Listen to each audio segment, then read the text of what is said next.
বিসমিল্লাহির রহমানির রহিম। আসসালামু আলাইকুম। জনতা রান্নাঘর থেকে সবাইকে জানাচ্ছি শুভেচ্ছা। আশা করি সবাই ভালো আছেন। আজকে যে রেসিপিটি করব সেটা হচ্ছে ক্যানফিশ। যাই হোক, এখানে আমি 1 টেবিল চামচ রসুন কুচি নিয়েছি, যে কুচি করে নিয়েছি সেটা দিয়ে দিলাম। তেল আপনার পছন্দ অনুসারে দিবেন। 1 কাপ পেঁয়াজ কুচি নিয়েছি, পেঁয়াজটা এইভাবে কুচি করে নিয়েছি। রসুন আর পেঁয়াজটাকে কিছুক্ষণ ভেজে নিলাম, 3-4 মিনিটের মতন।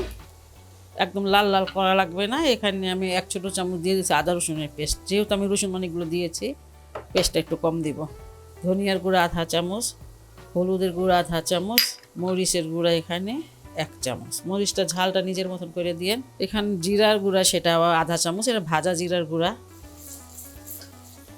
যাতে পুড়ে না যায় একটু পানি দিয়ে দিলাম।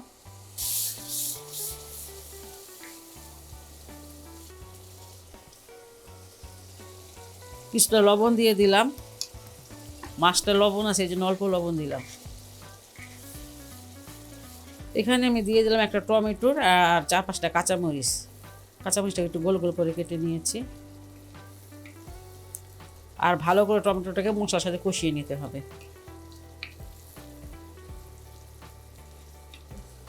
টমেটোটা ভালো করে কষিয়ে নিলাম মশলার সাথে। আর এখন দিয়ে দিব ক্যানের মাছগুলো। একটা আছে যে মানে এটা ভেজিটেবল অয়েলটা দেয়, আরেকটা আছে যে মানে কেমন পানির মতন, সেটা ফেলে দিতে হয়।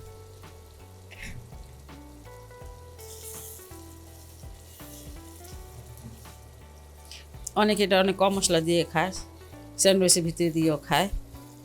আর আমরা তো বাঙালি, একটু মাছ দিয়ে মানে ভাত দিয়েই খাবো।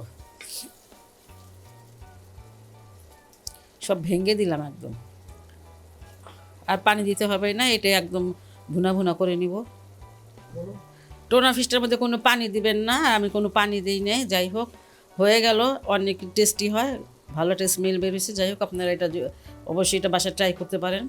আর যদি ভালো লাগে চ্যানেলকে অবশ্যই লাইক কমেন্ট সাবস্ক্রাইব করবেন। সবাই ভালো থাকুন, সুস্থ থাকুন, নিরাপদে থাকুন, এই দোয়া করি।